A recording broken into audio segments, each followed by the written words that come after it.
자, 오늘은 제 7과입니다. 8장과 그리고 9장 9절까지, 8장 1절에서 9장 9절까지 본문을 관찰하고 해석하고 적용하도록 하겠습니다.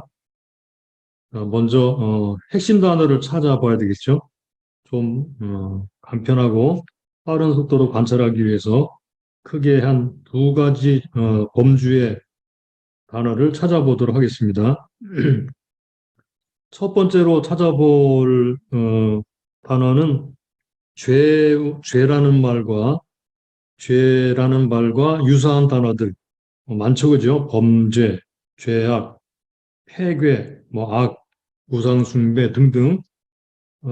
여기서 하나님이 본문을 통해 비난하시는 중요한 그 범죄에 대한 단어들을 쭉 찾아보면서 자, 본문을 나가도록 하겠습니다. 보겠습니다. 1절 잠깐만요. 이걸 띄우고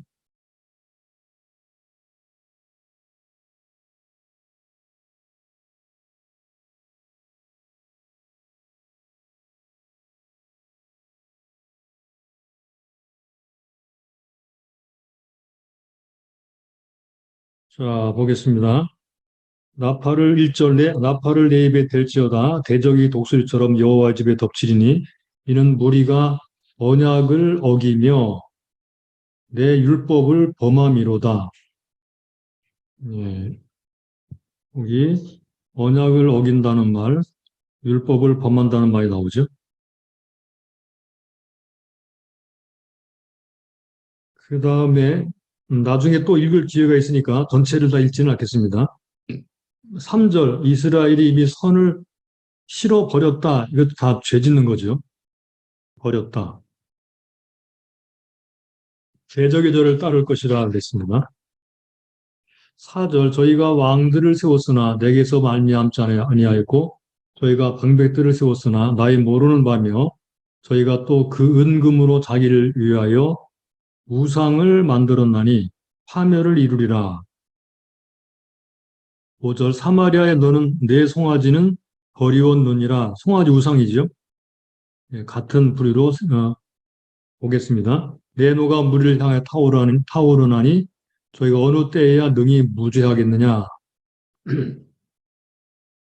6절 이것은 이스라엘에서 나고 이것은 여기 송아지 우상입니다. 이스라엘에서 나고 공장에 맞는 것이라 참신이 아니니 사마리아의 송아지가 부서뜨리우리라. 저희가 바람을 신고 광풍을 거둘 것이라 그랬죠. 자, 저 밑으로 넘어가서 11절 에브라임이 죄를 위하여 제단을 만들었더니 여기 제단을 만들었더니 그 제단의 저로 범죄케 하는 것이 되었도다. 내가 저희를 위하여 율법을 만 가지로 기록하였으나 저희가 관계없는 것을 여기도다. 내게 드리는 제물로 말할지라도 저희가 고기로 제사를 드리고 먹거니와 여호와는 그것을 기뻐하지 아니하고 이제 저희의 죄악을 기억하여 그 죄를 벌하리니 저희가 애굽으로 가리라. 그 다음에 9장으로 가봅니다. 9장 1절 이스라엘 너는 이방 사람처럼 기뻐 뛰놀지 말라. 내가 행음하여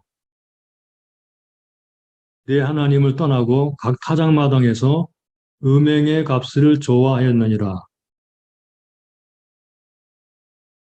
그 다음에 쭉 밑으로 내려가서 7절로 가봅니다. 7절 형벌의 날이 이르렀고 보응의 날이 임한 것을 이스라엘이 알지라. 선지자가 어리석었고 신에 감동하는 자가 미쳤나니 이는 내 죄악이 많고 내 원한이 크민이라.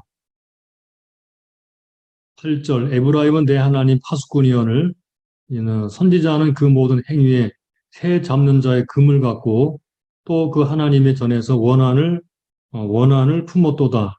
원한을 품는 거. 저희는 기부와 시대와 같이 심히 폐괴한지라. 요거 폐괴하다. 여호와께서 그 악을 기억하시고 그 죄를 벌하시리라. 여기까지입니다. 9절까지. 그러니까 이 전반적으로 지금 8장과 9장 9절까지에서 말하는 바는 하나님이 그들의 지은 죄에 대해서 하나님이 벌하시겠다라는 내용으로 되어 있죠. 그래서 죄를 벌하다라는 말이 많이 등장해요. 물론 벌하다라는 단어는 이제 두어밖에 나오지 않지만 그러나 벌하는 내용들을 기록한 것이 많이 나오는데 그것을 한번 찾아보겠습니다. 죄에 대한 하나님의 징벌 8장 1절로 돌아와서 나팔을 네 입에 댈지어다 대적이 독수리처럼 여호와의 집에 덮치리니 대적이 여호와의 집에 덮친다. 덮친다. 이렇게 나오죠. 덮친다. 이는 무리가 내 언약을 어기며 내 율법을 범하며 언약을 어기고 율법을 범한 대가로 대적이 독수리처럼 여호와의 집에 덮치게 된다는 거죠. 이게 벌입니다. 그죠?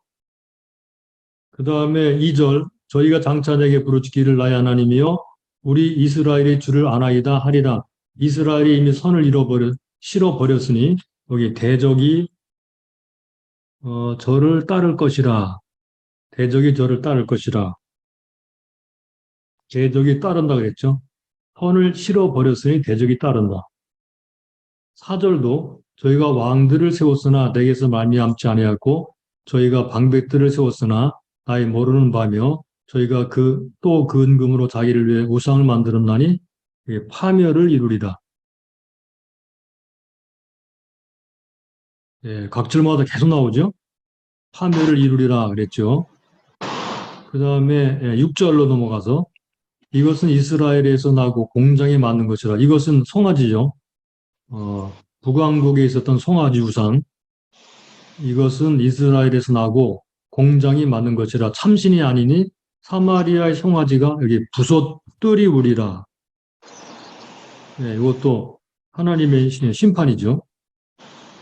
7절 저희가 바람을 심고 광풍을 거둘 것이라 심은 것이 줄기가 없으며 이삭은 열매를 맺지 못할 것이요 서로 맺힐지라도 이방 사람이 삼키리라. 네, 이방 사람이 삼키리라.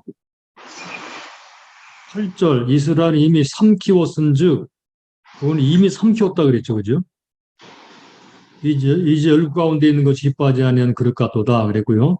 그 다음에 10절로 넘어갑니다. 저희가 열방 사람들에게 값을 주었을지라도 이제 내가 저희를 모으리니 저희가 모든 방백의 임금에 지워진 짐을 인하여 여기 쇠하기 시작하리라. 이거 다 지금 벌입니다. 벌. 그리고 또 넘어가서 쭉 밑으로 내려갑니다. 14절 이스라엘은 자기를 지은 자를 잊어버리고 전각들을 세웠으며 유다는 견고한 성읍을 많이 쌓았으나 내가 그 골들에 여기 불을 보내어 그 성들을 삼키게 하리라. 삼켜진다는 거 이것도 다 하나님의 벌이죠. 9장으로 넘어가 보겠습니다. 9장에서 3절 저희가 여호와의 땅에 거하지 못하며 이 여호와의 땅에 거하지 못한다는 건 쫓겨난다는 거죠. 그죠? 에브라임이 애굽으로 다시 가고 아수르에서 더러운 것을 먹을 것이라. 이거 전부 다 하나님의 벌입니다. 그리고 6절로 넘어가 보죠. 보라 저희가 멸망을 피하여 갈지라도 애굽은 저희를 모으고 노은 저희를 장사하리니 저희의 은 보물은 찔레가 덮을 것이요 저희의 장막 안에는 여기 가시덩굴이 퍼지리라. 찔레가 덮는다. 가시덩굴이 퍼진다.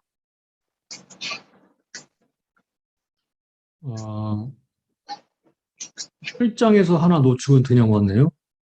다시 한번 볼까? 8장이요. 13절 내게 드리는 제물로 말할지라도 저희가 고기로 제사를 드리고 먹거니와 여호와는 그것을 기뻐하지 아니하고 이제는 저희의 죄를 기억하여 그 죄를 여기 벌한다 그랬죠. 벌한다. 저희가 다시 애굽으로 가리라. 벌한다. 죄를 벌한다. 그리고 9장으로 다시 돌아오면요. 7절 형벌의 날이 이르렀다. 형벌의 날. 보응의 날이 임한 것을 이스라엘이 알지라 형벌의 날, 보응의 날, 하나님이 벌 주시는 날이죠. 그리고 9절에 저희는 기브아 시대와 같이 심히 패괴한지라 여호와께서 그 악을 기억하시고 그 죄를 벌하시리다. 아까 벌한다는 말이 여기 한번 나왔고요. 8장에 나왔죠, 그죠? 8장 13절에 죄를 벌한다라는 말이 나옵니다. 죄를 벌한다는 말이 두 번 나오면서 그 중간에 그 벌에 대한 상세한 내용들이 낱낱이 기록이 되고 있죠. 네, 이렇게 핵심 단어들을 찾아볼 수 있고요. 이제 좀 더 우리가 이것을 구조적으로 알기 위해서 여러분들의 교재 1번에 그 3번 구조적 표현이라는 부분이 있죠, 그죠? 자, 그 부분을 중심으로 보겠습니다.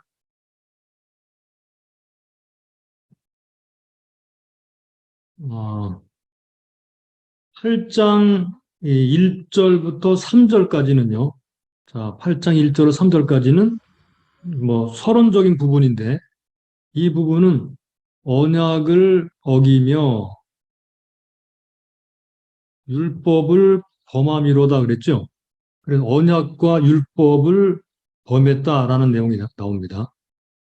이 언약과 율법을 범했다. 예, 1절로 3절은 너희가 언약과 율법을 범했다. 그래서 그 결과로 대적이 따른다. 그런 내용으로 되어 있고요. 내용을 쭉쭉 파악하는 게 좀 중요하겠죠. 그 다음에 4절부터 7절까지 이 부분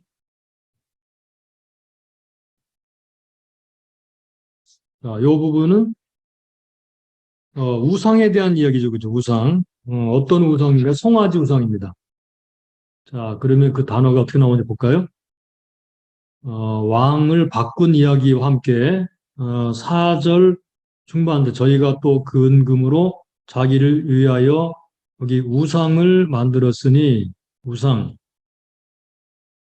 파멸을 이루리라 하마리아 내 송아지를 버리웠느니라 내 송아지는 버리웠느니라 내 노가 물을 향하여 타오르나니 저희가 어느 때야 능히 무죄하겠느냐 이것은 송아지 우상이 송아지는 이스라엘에 나고 공장이 많은 것이라 참신이 아니니 사마리아의 송아지가 부속들이오리다. 그래서 이 부분은 어떤 내용인가요? 예, 송아지 우상입니다. 그래서 송아지 우상 때문에 이제 송아지가 부속들이오고 파멸을 당할 것이다. 이방이 삼키게 될 것이다. 이렇게 말을 하죠. 그래서 각각의 죄에 대한 하나님의 이제 벌이 선언되고 있어요. 1절로 3절까지 언약 율법으로 어긴 죄, 그 다음에 4절로 7절까지는 송아지, 각 단락의 핵심 단어들을 주로 보면서 본문을 감상하시면 좋겠습니다. 그 다음 8절부터 10절까지는요. 8절로 10절. 자, 이 부분은 이방인들에 대한 이야기예요.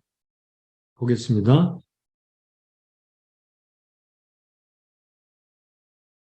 이스라엘은 이미 삼켰은즉 여기 이제 열국 가운데 있는 것이 기뻐하지 아니하는 그릇 같도다. 열국 가운데 있다 그랬죠. 열국 가운데. 저희가 홀로 찬 들나귀처럼 아수르가 또 나오죠. 에브라임 합조에는 연애하는 자들을 얻었도다. 여기 저희 열방 사람들에게 값을 주었을지라도 그래서 어, 여기는 이제 무엇에 대한 이야기인가? 요 이방을 섬긴다 그런 얘기예요.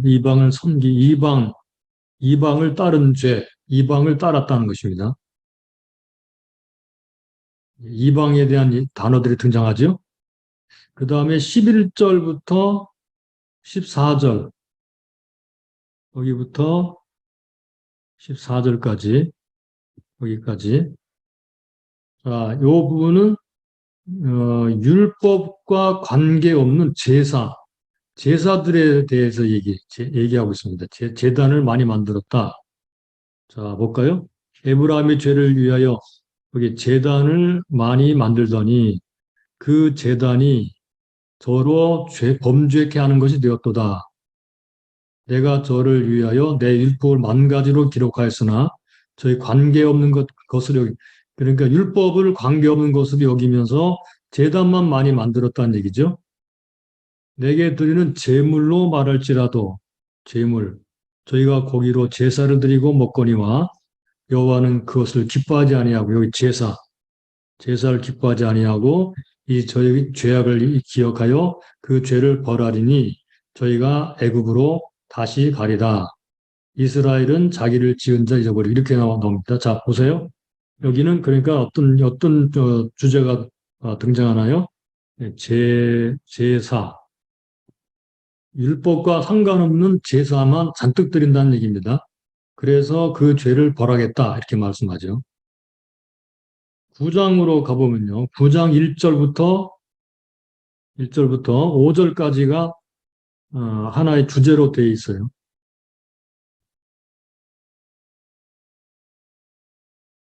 자, 여기 이 1절 5절까지는 이방인처럼 되었다. 그런 얘기입니다. 너희가 이방인처럼 되었다. 어, 자, 볼까요?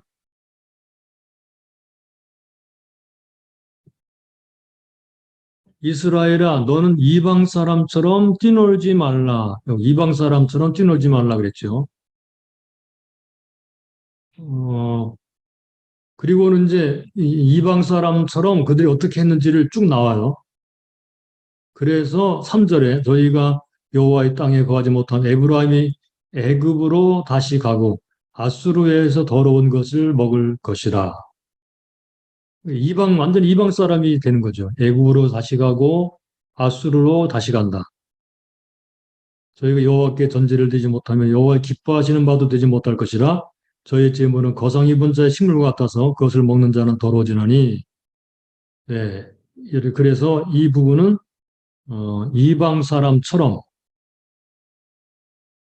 이방처럼 되었다라는 얘기입니다. 그리고 마지막 부분이죠. 예, 6절부터 9절까지. 자, 요 부분은 하나님이 벌을 내리시리라라는 말로 되어 있어요. 결론적인 부분이죠. 7절 형벌의 날이 이르렀고 보응의 날이 임한 것은 이렇게 말했고요. 그 다음에 9절에도 너 저희는 기부와 시대와 같이 심히 회개한지라 여호와께서 그를 기억하시고 그 죄를 여기 벌하시리라 그랬죠. 그래서 요 마지막은 하나님의 벌에 대한 이야기예요. 네, 요렇게 단락 나누기를 할 수가 그 주제를 따라서 구조가 어떻게 생겼는가 하는 것을 볼 수가 있었습니다. 그러면은 이제 단락 나누기를 한번 해볼까요? 지금 8장 1절에서 9장 9절까지 죄를 벌하시리라라는 말이 8장 끝부분에 그다음에 9장 9절에 나오죠. 그래서 단원 전체 이 장의 제목을 죄를 벌하시리라. 네, 이렇게 정해 보겠습니다. 죄를 벌하시리라.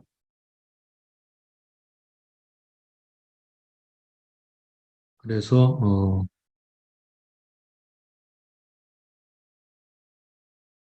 8장 1절에서 3절까지 언약과 율법을 아까 좀 전에 이제 핵심 단어들 기억하시죠? 언약과 율법을 범한 죄. 예, 그 죄를 벌한다는 얘기입니다. 그 다음에 4절부터 7절까지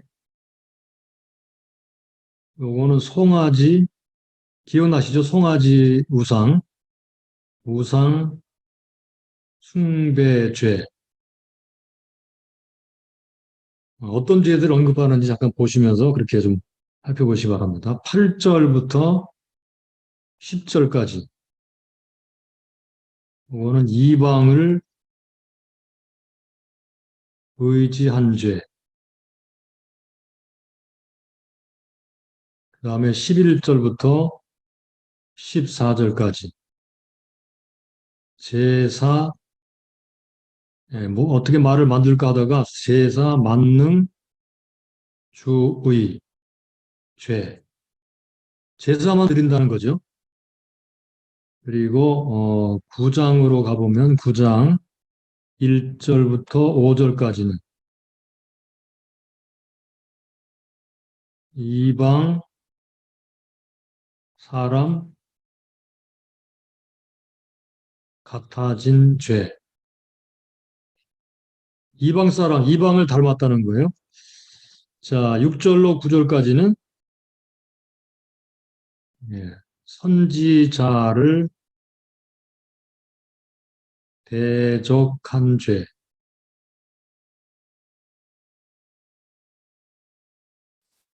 예, 그 마지막 단락은요. 여기 선지자에 대한 이야기가 나와요. 7절에 보시면 형벌의 날이 이르렀고 보응의 날이 임한 것을 이스라엘이 알지라. 하기 선지자가 어리석었고 선지자 나오죠. 근데 요 7절을 나중에 이게 어떻게 해석을 해야 되는지에 대해서 함께 살펴보면서 이게 어떤 의미인지를 파악해 보도록 하겠습니다. 자, 다시 한번 본문을 좀 파악해 볼까요? 여러분들이 핵심 단어들을 기억을 해 두시기 바랍니다. 자, 8장 1절로 3절은 언약, 율법, 언약, 율법을 범한 죄. 4절로 7절은 송아지, 핵심 단어죠. 우상숭배죄. 8절로 10절은 이방을 의지한 죄, 열국을 의지한 죄. 11절로 14절은 제사만 드린 죄. 9장 1절 5절은 이방 사람 같아진 죄. 6절로 9절은 선지자를 대적한 죄. 네, 요 6절, 9절은 해석이 필요하기 때문에 나중에 보도록 하겠습니다. 네, 요렇게 관찰을 이제 정리를 해 보았습니다.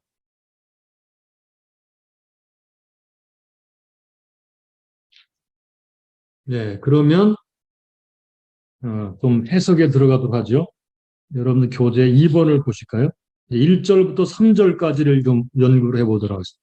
1절로 3절이 어떤 의미인지를 좀 파악을 해야 되는데 1절로 3절을 읽어볼까요? 나팔을 내 입에 댈지어다. 저희 대적이 독수리처럼 여호와의 집에 덮치리니 이는 무리가 내 언약을 어기며 내 율법을 범함이라. 여기는 뭐 크게 걸리는 게 없죠. 이제 그들이 언약을 어기고 율법을 범했기 때문에 대적이 독수리처럼 여호와 집에 덮친다 이렇게 말을 한 거예요. 근데 여기서 여호와의 집, 여러분들 교재는 괄호 2번에 풀도로 나왔는데요. 여호와의 집은 뭘 가리키느냐 하는 말입니다. 여호와의 집. 여호와의 집은 문자적으로 어디에 있나요? 이것은 예루살렘에 있죠, 그죠? 성전을 직접적으로는 성전을 보통 여호와의 집이라 부르는데 북왕국 이스라엘에는 여호와의 집이 없었죠, 그죠? 예, 성전이 북왕국에는 없어요. 그러면 이건 뭘 가리킬까? 그래서 보통은 여호와의 집은 이스라엘 백성들 전체를 가리킨다거나 이스라엘의 땅, 이스라엘 땅을 가리킨다. 그렇게 보는 것이 합당한 해석입니다. 여호와의 집은 이스라엘 땅을 가리키거나 이스라엘 하나님의 기업인 백성, 이스라엘 전체를 가리키는 말. 이렇게 해석을 하게 되면 그래서 마침내 그들이 언약과 율법을 범했기 때문에 대적이 독수리처럼 이스라엘 땅에 덮친다. 이스라엘 백성들에게 덮친다. 그런 말이죠. 2절 저희가 장차 내게 부르짖기를 나의 하나님이여 우리 이스라엘의 주를 아나이다 그랬죠. 3절 이스라엘이 이미 선을 버렸으니 싫어버렸으니 대적이 저를 따를 것이라. 예, 똑같이 대적이 따른다 덮친다 그랬죠. 여기 이스라엘이 선을 버렸다. 선은 바로 언약과 율법이죠. 선한 것이 언약과 율법이죠. 그러면 문제는 뭐냐면 2절입니다. 저희가 장차 내게 부르짖기를 나의 하나님이여 우리 이스라엘의 줄 아나이다 하리라. 이게 1, 2, 3절이 연결이 잘 안 되는 부분이 2절이에요. 이 부분을 어떻게 해석을 해야 되느냐 하는 게 이제 관건인데, 이거를 각 성경들이 뭐라고 번역을 했는지 좀 살펴보도록 하겠습니다. 여기 장차, 이 개역 성경은요, 장차라고 돼 있어 미래를 의미하는 단어로 해석을 했죠. 예, 미래를 의미하는 단어로 해석했어요. 근데 각각의 번역본들이 뭐라고 번역했는지 잠깐 볼까요? 자, 제가 띄운 예, 대조를 좀 같이 보겠습니다. 여기 공동 번역은 이렇게 되어 있어요. 8장 2절 이스라엘은 저희 하나님을 안다고 내게 여기 외치면서도 현재로 번역이 현재로 미래로 번역하지 않고요. 기억에 두세요. 외치면서도 나에게서 받은 좋은 것을 뿌리쳤으니 적에게 쫓기는 신세가 되리라. 하나님을 안다고 여기 안다. 이스라엘의 주를 아나이다. 하나님을 아는 거죠. 안다고 외치면서도 나에게서 받은 좋은 것을 뿌리쳤으니 이렇게 돼 있죠. 또 여기 세 번역 성경 볼까요? 우리 하나님, 우리 이스라엘이 주님을 압니다 나에게 나에게 호소하면서도 복된 생활을 뿌리치니 적군에게 쫓길 것이다 그랬어요. 네. 여기 하면서도 여기 현재로 번역했죠. 그 다음에 현대의 성경도 볼까요? 그들이 나에게 우리 하나님이시여 우리가 주를 인정합니다 하고 부르짖지만 이스라엘이 선한 것을 거절하였으므로. 그러니까 이 세 개의 번역본들이 똑같이 현재 그들이 하나님을 압니다라고 말은 하지만 실제적으로 행동으로는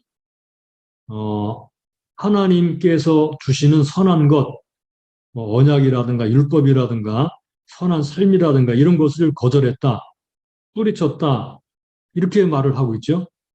그러니까 개역 성경의 번역하고는 다르다는 거예요. 뿐만 아니라 영어 성경에도 그렇게 번역이 되어 있어요. NASB를 볼까요? 여기 보니까 The cry out to me 내 하나님이여 이렇게 우리가 이스라엘의 우리 하나님 당신을 압니다 라고 나에게 부르짖는다 현재로 되어 있죠. 그죠? 여기 킹제임스 버전만 여기 미래로 되어 있어요. 이스라엘 shall cry unto me 이렇게 되어 있죠. 선생님 안 보여요. 안 보여요? 네. 이거 화면이 안 보이나요? 예, 화면이 안 보이는데. 잠깐만요.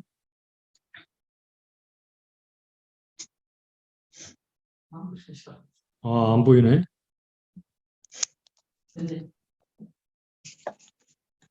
지금 보여요?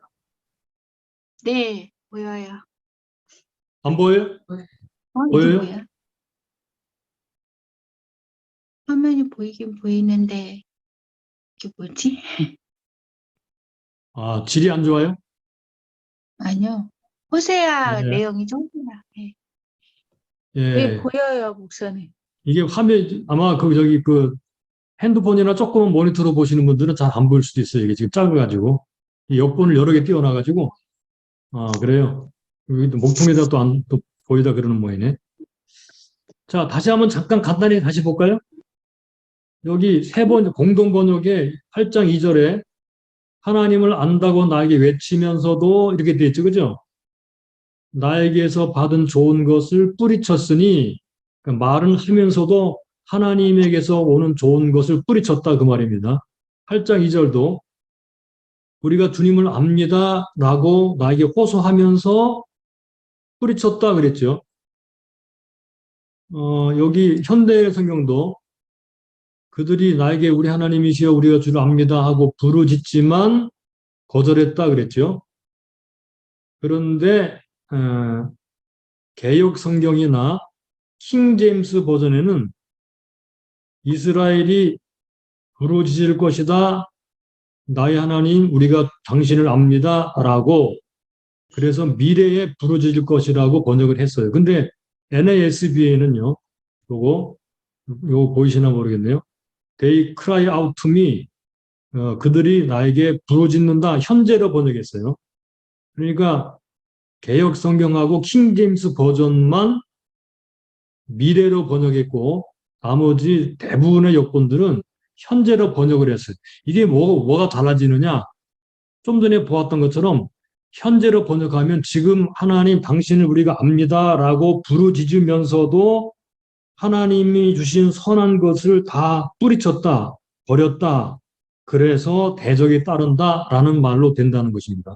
그런데 만약에 미래로 번역을 하게 되면 이 전체 문맥이 자연스럽지 않기 때문에 그래서 2절을 대부분이 다 현재로 번역하고 있다는 말이에요. 자, 이해되시죠? 그래서 대부분 역본들은 다음처럼 번역하고 있어요. 나팔을 불어 경고하여라. 무리가 하나님의 언약을 어기고 율법을 범했기 때문에 대적이 독수리처럼 여호와의 집에 덮칠 것이다.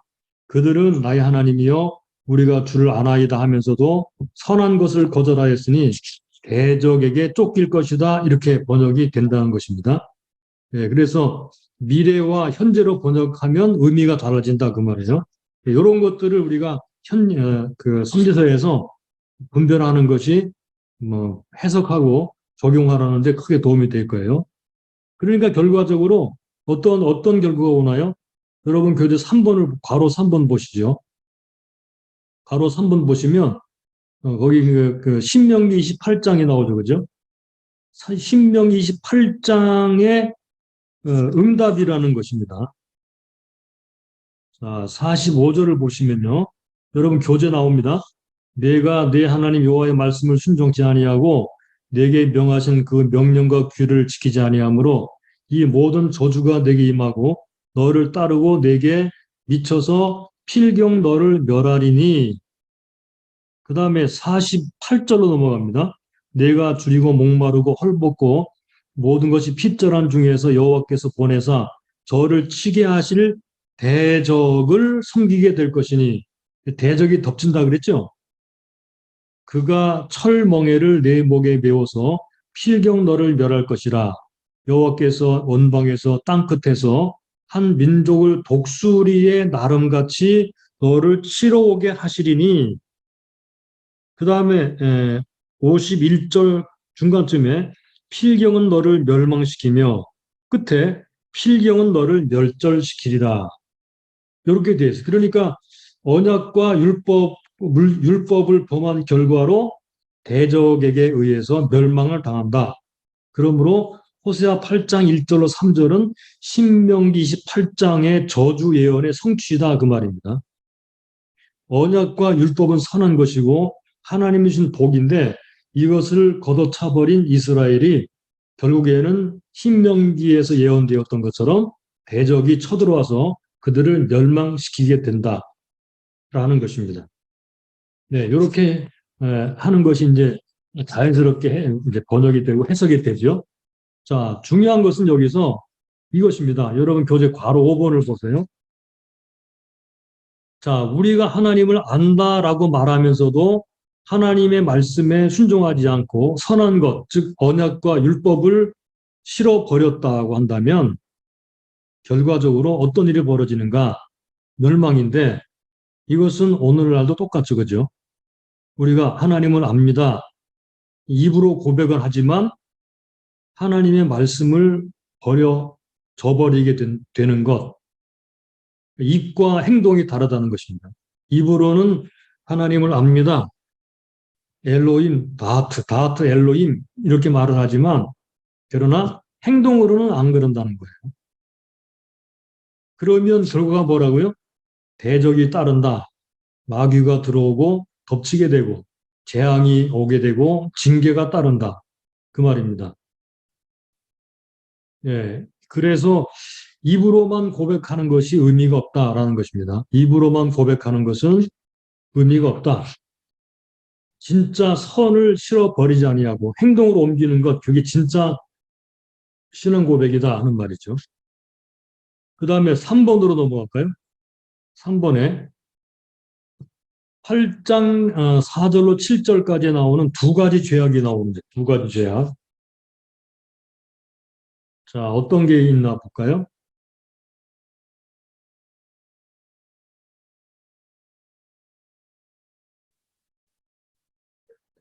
두 가지 죄악.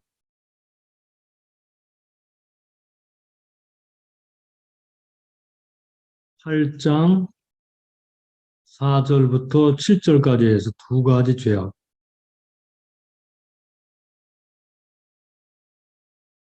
자, 첫 번째는 뭔가요?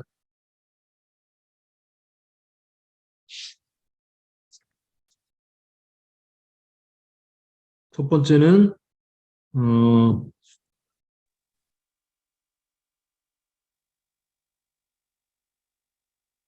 8장 4절부터 저희가 왕들을 세웠으나 내게서 말미암지 아니하였고 저희가 방백들을 세웠으나 나의 모르는 바며, 첫 번째 죄악이 바로 이거죠. 그러니까 하나님이 세우지 아니한 왕을 세운 죄.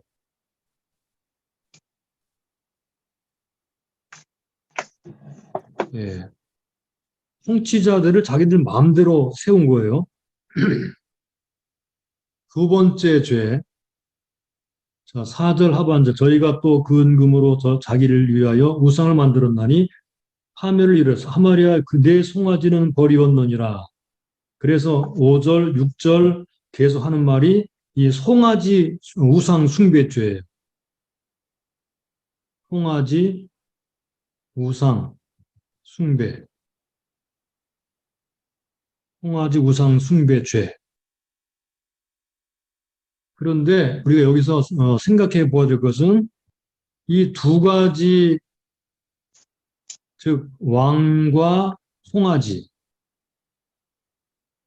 이 두 죄의 관계에 대한 관계. 어떤 관계가 있나요? 한번 생각해 보세요. 북왕국 이스라엘의 왕들은요, 그냥 막 자기들이 막 반역 일으키고 막 세웠죠, 그죠? 그런데 이 왕들은 이 송아지 우상 숭배죄를 끝까지 버리지를 못했어요. 우리가 이미 잘 알죠.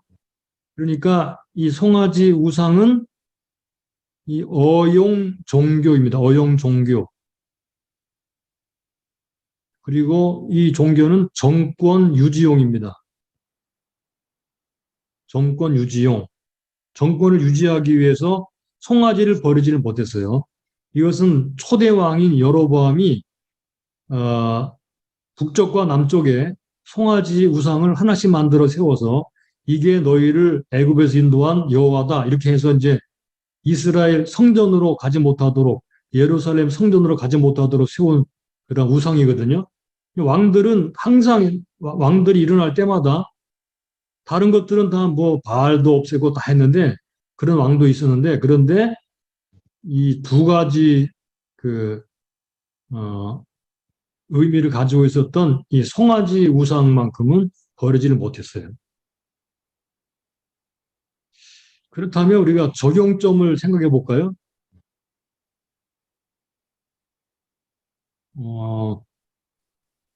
오늘날도 이 정권과 종교, 이 두 가지, 정권과 종교, 이 두 가지가 같이 가는 경우가 많이 있죠, 그죠? 뭐 세상 정권이나 종교에 그렇다 하더라도 교회 안에서 아, 일종의 뭐 그 하나님 섬기는 신앙생활 또는 교회 생활을 상당히 교묘하게 활용해서 교권을 유지하기 위해서 사용한다든가 뭐 그런 거 있을 수가 있어요, 그죠? 그러니까 이런 것은 진실되게 하나님을 섬기는 것이 아니고 주로 뭔가요? 필요에 의해서 필요에 의해서 종교가 이용되죠. 필요에 의한 종교. 하나님이 모든 삶의 교회나 신앙생활의 중심이 되어야 되는데 거꾸로 뭐 정권이나 교회나 혹은 교권이나 이런 것들을 유지하기 위해서 일종의 필요를 채우기 위한 수단으로 활용될 수 있다는 것입니다. 이게 북왕국 이스라엘의 종교 활용하는 방법이었어요. 그렇게 되면 어떤 일이 벌어지느냐? 두 가지 죄에 넘어지게 되는데요. 첫 번째는 교회의 정통성이 무너집니다. 정통성. 두 번째로 편의주의에 빠집니다. 그러면 이제 하나님을 떠나는 거죠. 그 결과가 뭐죠? 이렇게 하게 되는 그 대한 결과. 자, 여러분들의 교재 4번으로 가볼까요? 4번.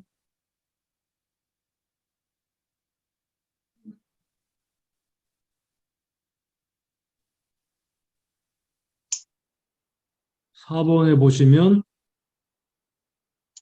그들이 지은 이러한 죄에 대한 결과를 7절이 묘사하고 있는데 7절 교재를 잠깐 보실까요? 7절 이렇게 되어 있어요. 저희가 바람을 심고 광풍을 거둘 것이라 심은 것이 줄기가 없으며 이삭은 열매를 맺히지 못할 것이요 서로 맺힐지라도 이방 사람이 삼키리라.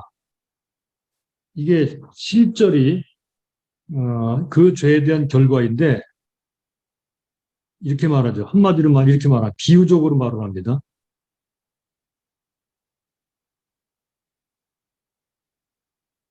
이렇게 말합니다. 헛된 것을 심고 여기 헛된 것이라는 것은 바람입니다. 바람. 예, 바람을 심고 그랬죠. 바람을 심고 헛된 것이 바람은 헛된 것입니다. 그 다음에 광풍을 거둘 것이라. 광풍은 파멸입니다. 파멸을 광풍, 파멸을 거둘 것이라.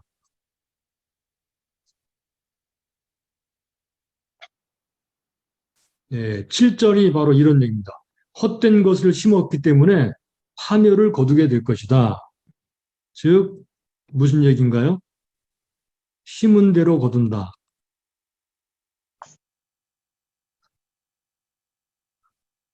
예, 모든 것은 다 그렇습니다. 심는 대로 거둡니다. 그들이 뭘 심었습니까? 바람을 심었습니다. 그러니까 정권도 자기들 마음대로, 왕도 자기들 마음대로, 그 다음에 하나님을 섬기는 것이 아니라 송아지를 섬기고, 이거 다 헛된 일이죠.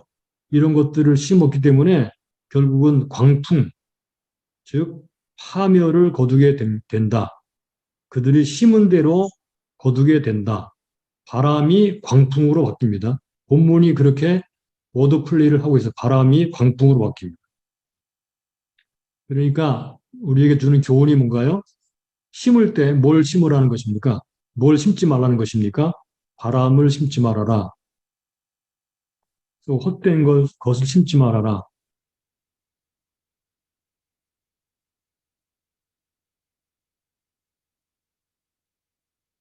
예, 바람을 심지 말아라는 말.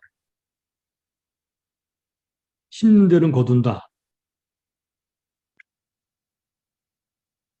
예, 우리가 이 교훈을 마음에 새기고 그 다음 단락으로 넘어가 보겠습니다. 5번으로 가볼까요?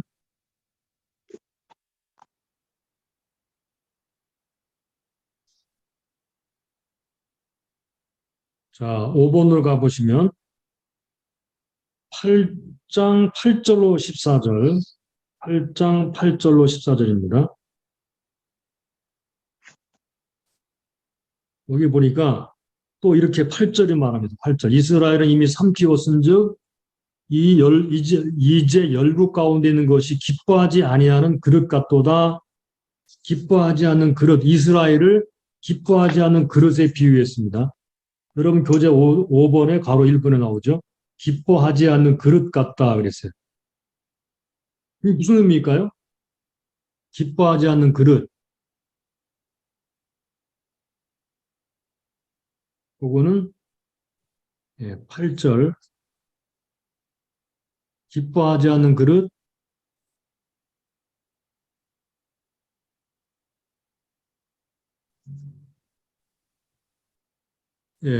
이방 가운데 기뻐하지 않는 그릇 같다.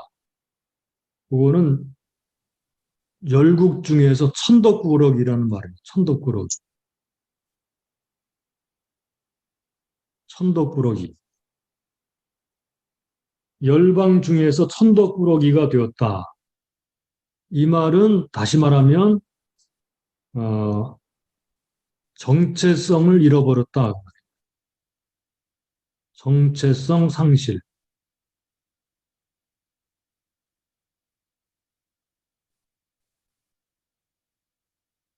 정체성을 잃어버린 사람들, 정체성을 잃어버린 그리스도인. 심각하죠, 그죠? 세상에서 사람들 사이에 기뻐하지 않는 그릇과 같이 된 존재, 기뻐하지 않는 질그릇 같이 된 존재. 옛날, 지금도 물론 그럴 수 있지만, 이 질그릇이 흔했기 때문에 주인이 좋아하지 않으면 깨뜨려 버렸다 그럽니다. 천덕꾸러기가 된 거죠. 천덕꾸러기, 이것도 아니고 저것도 아니고 정체성이 없습니다. 민족적 정체성도 우리가 생각해야 되겠지만, 우리는 지금 성경을 공부하고 있기 때문에 하나님 백성으로서의 정체성을 잃어버렸다. 요거 생각하고 이 주제가 지금 묵상돼야 될 주제죠. 그죠? 그 다음에 구절을 또 이렇게 말합니다. 구절에 보시면 구절에 뭐라고 말을 하고 있나요?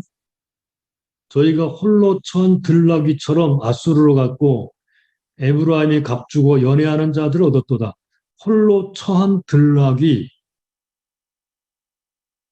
여러분 교재 괄호 2번입니다.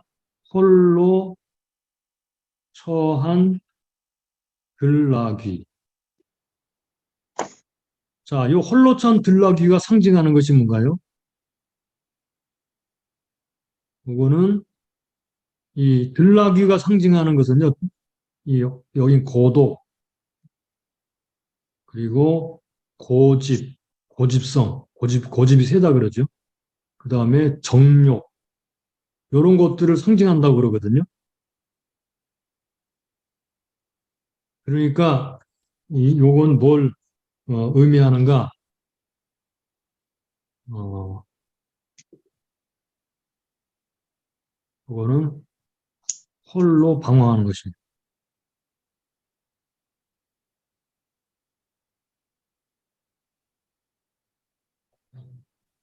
그러니까 이 구절도 8절이나 9절도 그거 비슷하게 정체성을 상실한 모습이 보여지죠.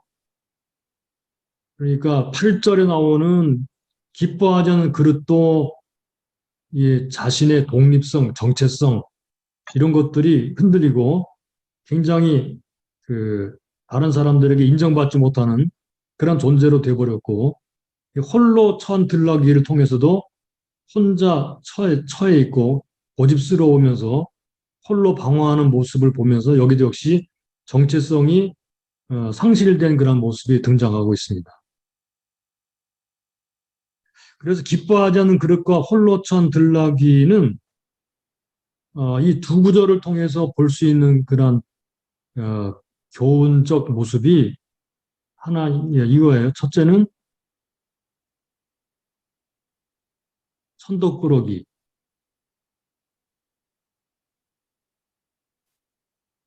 두 번째는 정체, 정체성 상실.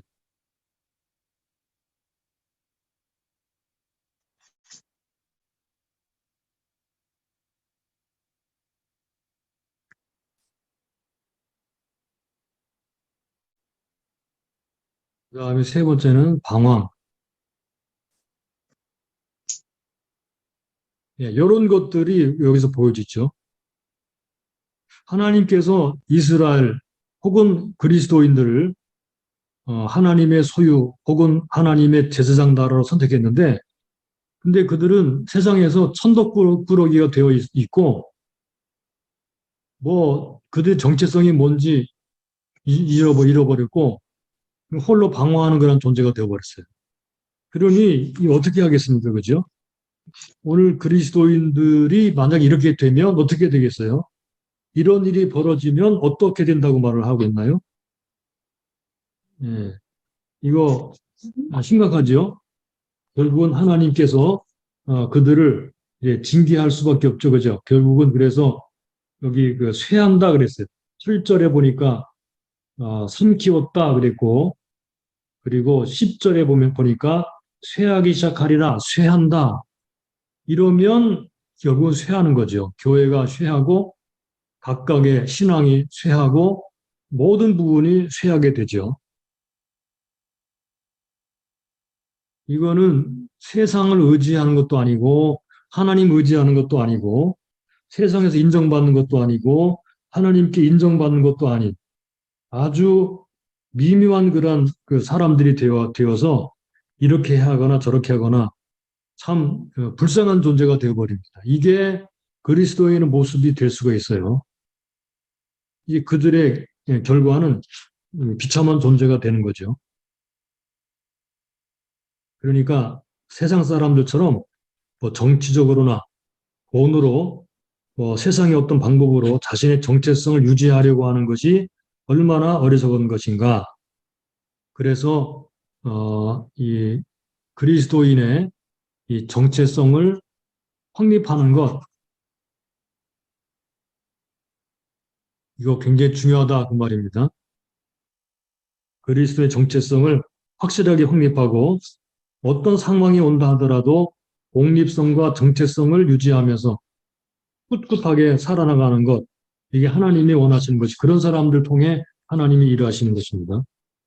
11번으로 가볼까요? 바로 3번에.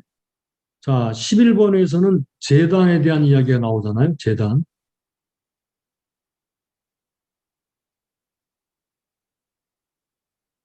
11절, 괄호 3번의 11절. 에브라임이 죄를 위하여 제단을 많이 만들었더니 그 제단이 저로 범죄케 하는 것이 되었도다. 11절이 의미하는 바가 뭘까요? 이 부분을 제가 성경 구절을 좀 비교해 보면서 볼까요?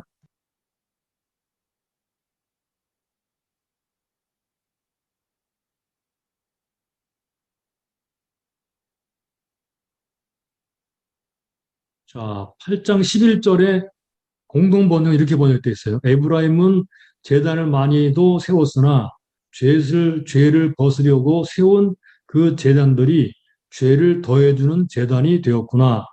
이렇게 번역했고요. 그 다음에 새 번역 성경은요. 에브라임이 죄를 용서받으려고 제단을 만들면 만들수록 늘어난 제단에서 더욱더 죄가 늘어난다. 그리고 현대인의 성경은요.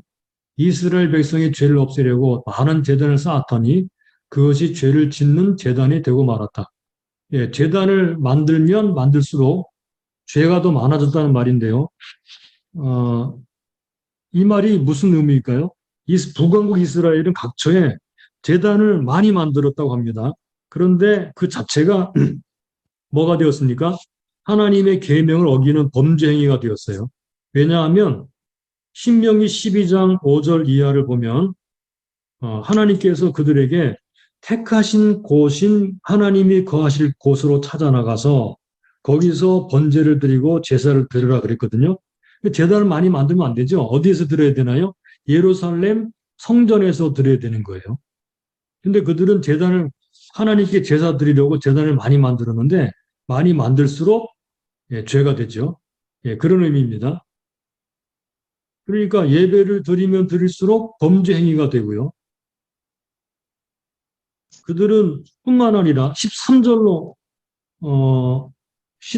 가보면요. 이렇게 말합니다. 내게 드리는 제물로 말할지라도 저희가 고기로 제사를 드리고 먹거니와 여호와는 그것을 기뻐하지 아니하고 이제 저희의 죄악을 기억하여 그 죄를 벌하리라. 그러니까 무슨 말인가요?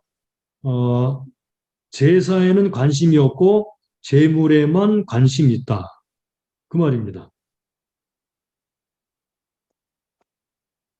그러면 하나님이 기뻐하시는 것이 무엇인가요? 12절을 보시면 내가 저를 위하여 내 율법을 만 가지로 기록하였으나 저희가 관계없는 것으로 하나님이 기뻐하시는 것이 무엇인가요?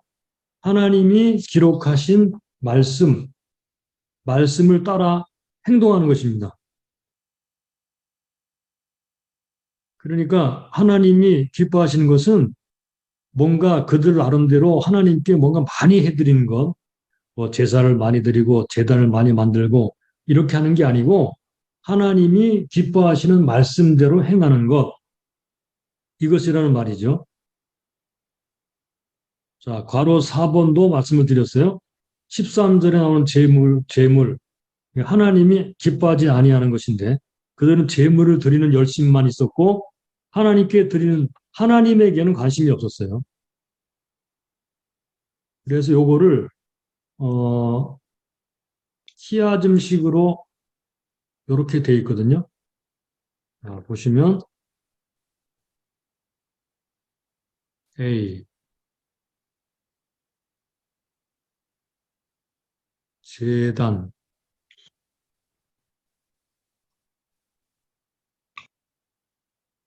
11절입니다. 11절 제단을 많이 세워서 범죄하였다. 그리고 A 다시 제물, 그거는 13절 제물을 드리는데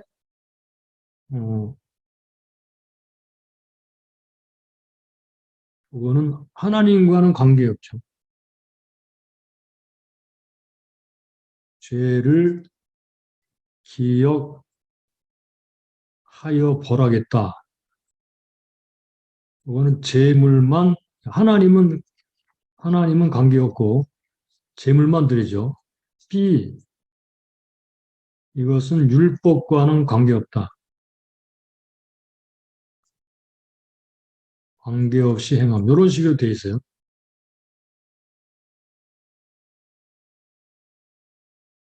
그러니까 제단을 많이 만들거나 제물을 많이 드려도 그들은 율법과 관계없이 행하는 그런 자들이었다.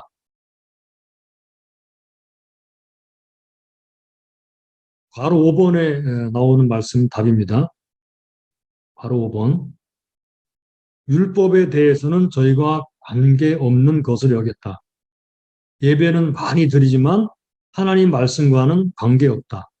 하나님은 우리에게 영과 진리로 예배를 드려라. 이렇게 말씀하시는데 이 말씀과는 관계없이 하나님을 찾았고 예배 드렸다. 뭐 이런 말도 되죠. 여기 관계없는 것, 요 관계없다는 말이요. 어떤 의미가 하면 요거는 낯선 것, 또는 알지 못하는 것,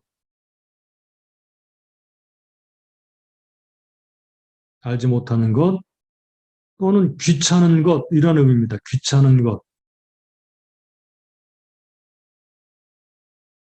그러니까 전혀 율법과는 상관이 없고 율법은 귀찮은 것이 되어버렸다 그 말입니다. 제단이나 제물은 율법과는 아무런 상관이 없게 되었고 율법은 그들에게 귀찮은 것이 되어버렸다 이 말이에요. 이거 심각하죠, 그죠?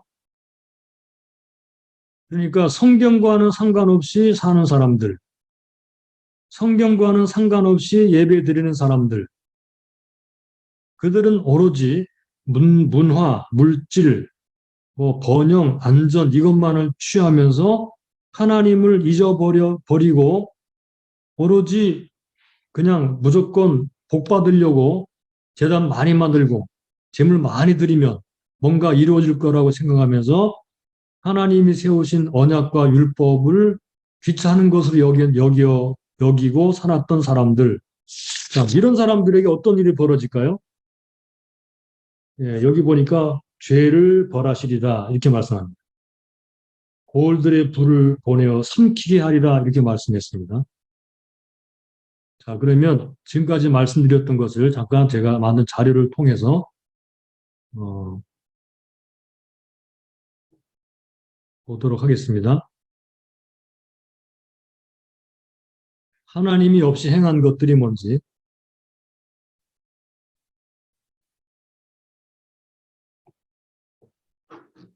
자, 1절로 3절까지 하나님을 안다라고 말하면서 하나님과 상관없이 행동했어요.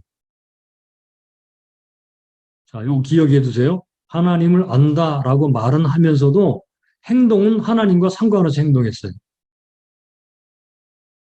우리도 이런 문제가 있죠, 그죠?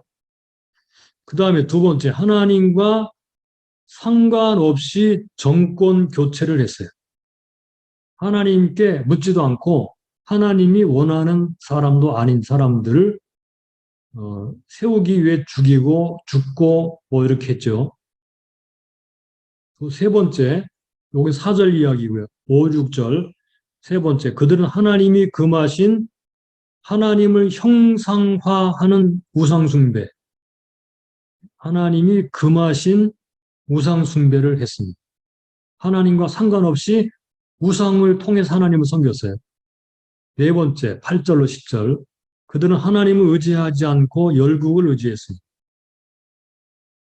그리고 다섯째, 그들은 율법과는 관계없는 제단을 쌓고 제물만 드림으로 범죄했고요.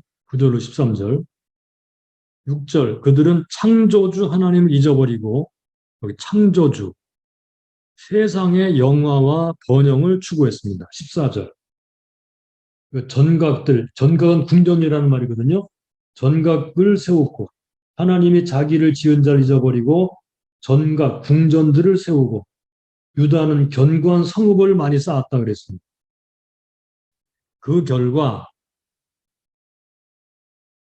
그들은 헛된 것을 섬겼으므로 멸망하게 될 것이다. 정체성을 상실하고 흩어지게 될 것이다.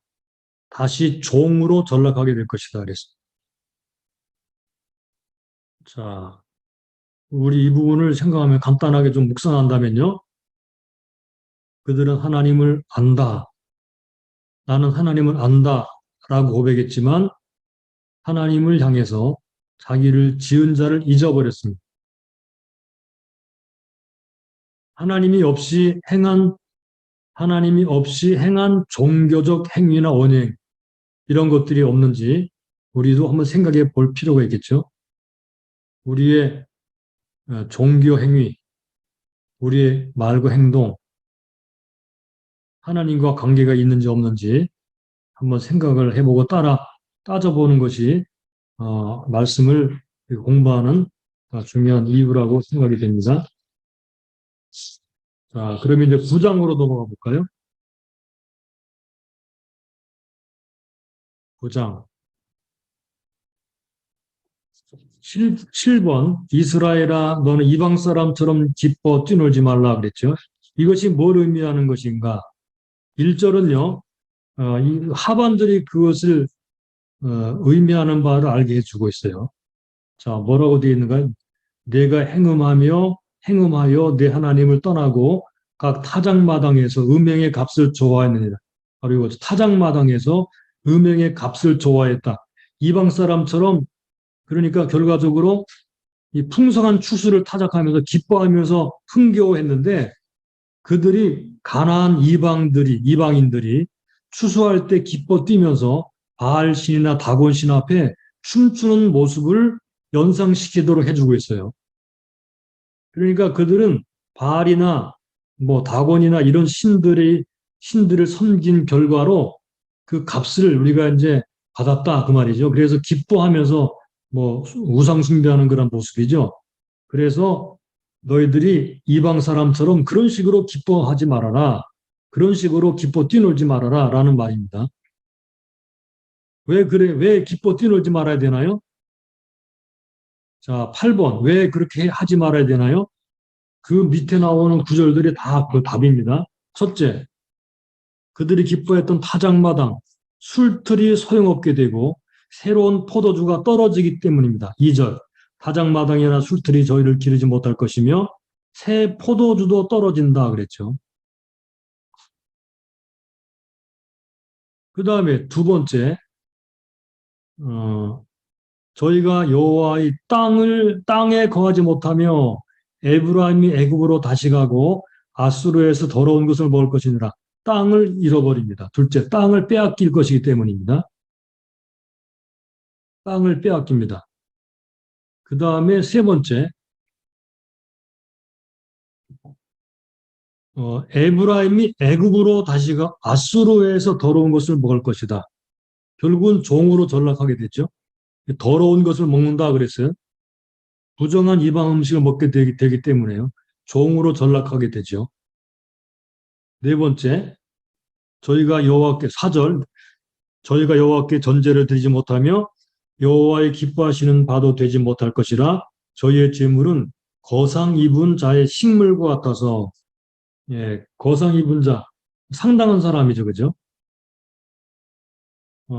무릇 그것을 먹는 자는 더러워지나니 저희의 식물은 자기 먹기에만 소용될 뿐이라 여호와의 집에 드릴 것이 아님이니라 그랬죠. 그러니까 다시 말하면 무슨 말입니까? 네 번째, 먹기에도 부족하게 될 것이다. 그러니까 그들의 음식은 부정하게 될 것이고 먹기에도 부족하게 된다 그 말입니다. 다섯 번째, 5절에 보시면 너희가 명절일이나 여호와의 절일에 무엇을 하겠느냐? 명절과 절기에도 할 수 있는 것이 없다. 즉 즐거움의 절기들이 탄식으로 변할 것이다. 종교는 끝장나 버린다 그 말이죠.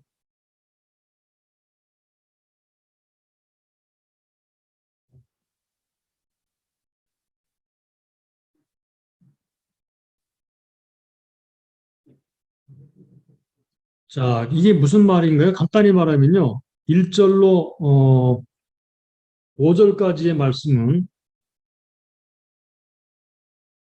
9장 1절부터 5절까지의 말씀은 그들이 섬겼던 종교는 끝장나 버린다. 종교는 끝나버린다. 종교는 끝장이다.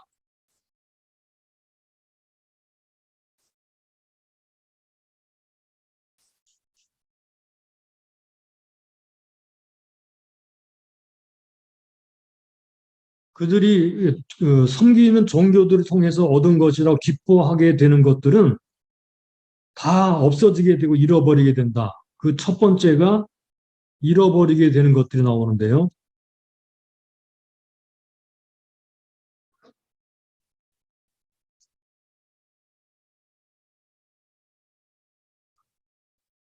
자, 잃어버리게 되는 것들이 어떤 것들인가요? 지금 쭉 제가 이제 읽어본 것처럼 풍요, 풍요를 잃어버리고 땅을 잃어버리고 재물을 잃어버리고 절기를 잃어버립니다. 그들은 하나님의 그 섬기는 예배도 잃어버리게 될 것입니다. 두 번째,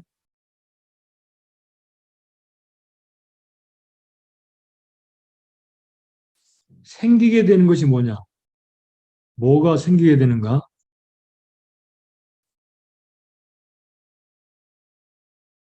첫 번째, 예, 종이 되죠, 종. 슬레이브, 노예가 될 것입니다. 그들이 생기게 되는 부정한 음식,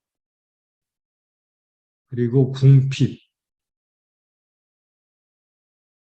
한식. 자, 이런 것들이 생기게 된다는 말입니다. 이거 하나님의 벌이죠? 여기서 이 종교라는 것, 이 종교, 그들이 섬겼던 종교가 결과적으로는 이런 것들을 가져오게 돼요. 그런 것들. 그들이 하나님을 섬긴다고는 했죠. 그들이 어떻게 했나요? 예, 그들의 종교는 입으로는 내가 하나님을 압니다라고 고백을 했습니다. 그러나 행동으로는 뭘 했나요? 선한 것을 싫어하고 우상 숭배했습니다. 이방을 섬기고 따랐고요. 그들은 물질 중심의 삶을 살았습니다. 이게 그들의 종교였습니다. 이게 그들의 종교였습니다. 이게 그들의 종교였습니다. 만약에 오늘날 기독교가 이렇게 입으로는 우리가 하나님을 압니다라고 고백하면서 행동으로는 하나님의 말씀을 언약과 말씀을 저버리고 이 우상숭배가 뭐 별건가요? 이게 하나님이 말씀하신 대로 하나님 섬기지 아니하고 자기 중심으로 자기를 위해서 만들어 놓은 것들을 섬기는 거죠. 그리고 세상 따라가고 돈, 물질 이런 거 중심으로 살아가면서 입으로만 고백을 하면 이게 바로 종교입니다. 이게 기독교가 종교적이 된다 그런 말이에요. 그러면 그들이 바랬던 모든 것들은 다 잃어버리고 그들이 원치 않았던 것들은 생기게 될 것이다 그 말입니다. 이게 이 8장 9장이 말하는 핵심 내용들이에요. 그러니까 너희들이 뭔가 지금 당장 생겼다고 1절에서 기뻐 뛰놀지 말아라. 정신 차리라 그런 말이죠. 그러면서 9번으로 가볼까? 6절을 보시면요. 6절에 보시면 이렇게 말을 합니다. 자, 6절 보라 저희가 멸망을 피하여 갈지라도 애굽은 저희를 모으고 노은 저희를 장사하리니 저희의 은보물은 찔레가 덮을 것이요 저희 장막 안에는 가시덩굴이 퍼지리라. 여러분 교재 9번입니다. 보라 감탄사죠. 감탄사. 뭘 말하고 있습니까? 임박한 재난을 말합니다. 멸망을 피해 갈지라도 결국은 멸망을 당하게 된다. 6절, 7절 그리고 9절에 죄를 벌하시리라 이렇게 말을 하죠. 6절, 7절, 9절에 이렇게 말을 합니다.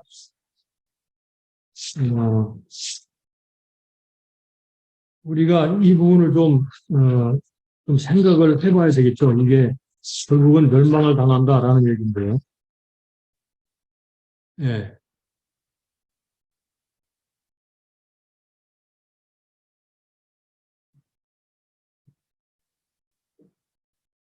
결국은 멸망을 당하게 된다.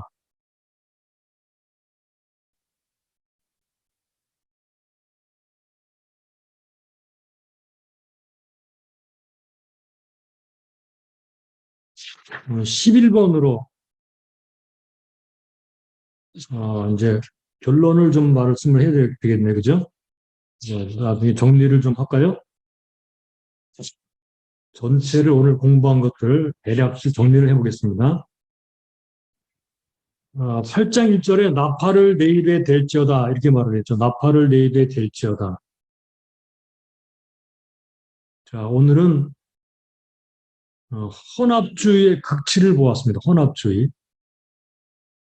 사람들은 이것이 지혜로운 것이고 현대적인 것이라고 생각하지만 혼합주의는 하나님이 끔찍하게 싫어하시는 것이다. 혼합주의. 이게 사마리아를 중심으로 한 이방에 섞이고 그 다음에 이방 종교와 혼합되었던 북왕국의 모습이고 아마 점점 이게 그 현대화되는 오늘날에도 이 교회의 혼합주의가 심각한 그런 문제가 되죠. 그리고 두 번째는 뭘 우리가 알 수 있나요? 죄는 반드시 벌을 받게 된다. 이것이 하나님의 공의입니다. 공의가 뭔가요? 쉽게 말하면 심은 대로 거둔다는 말입니다. 심는 대로 거둔다. 이게 하나님의 공의입니다. 하나님께서는 하나님의 진노의 벌을 받지 않을 수 있는 길을 마련해 놓으셨는데 돌아오라는 말이죠. 돌아오. 하나님께로 언약과 말씀 안에 돌아오라.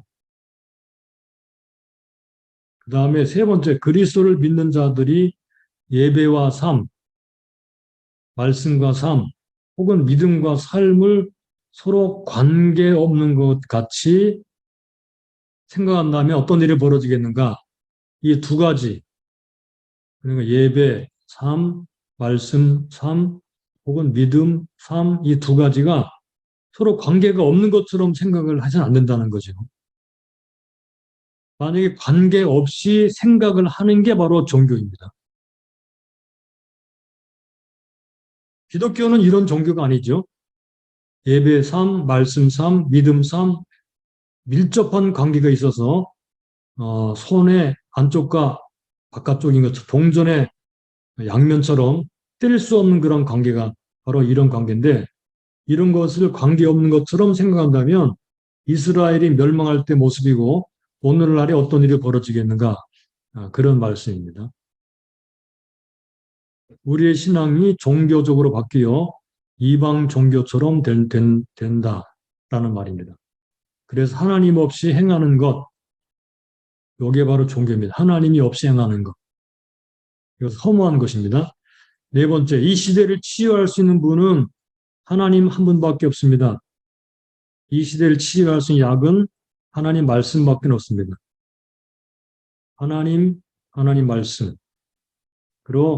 그러므로 하나님 말씀을 맡은 자들은 어떤 사명을 감당해야 될지 우리가 생각을 해야 될 것입니다. 이제 마지막으로 제가 오늘은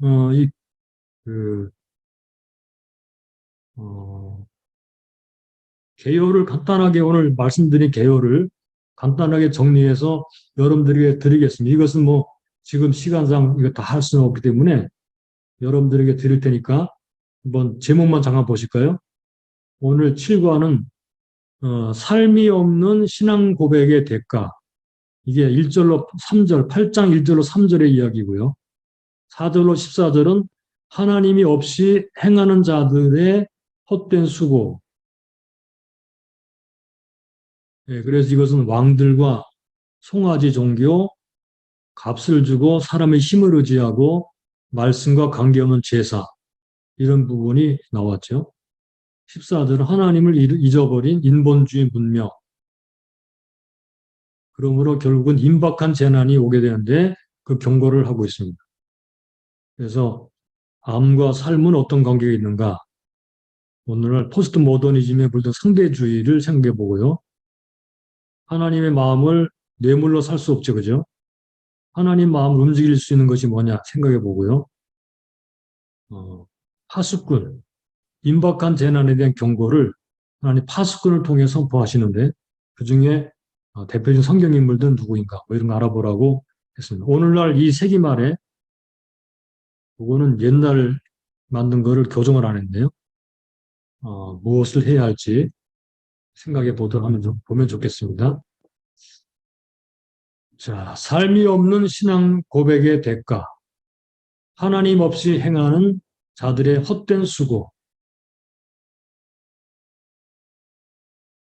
이 부분이 우리가 오늘 공부한 걸 통해서 묵상하고 생각해 보아야 될 중요한 주제들입니다.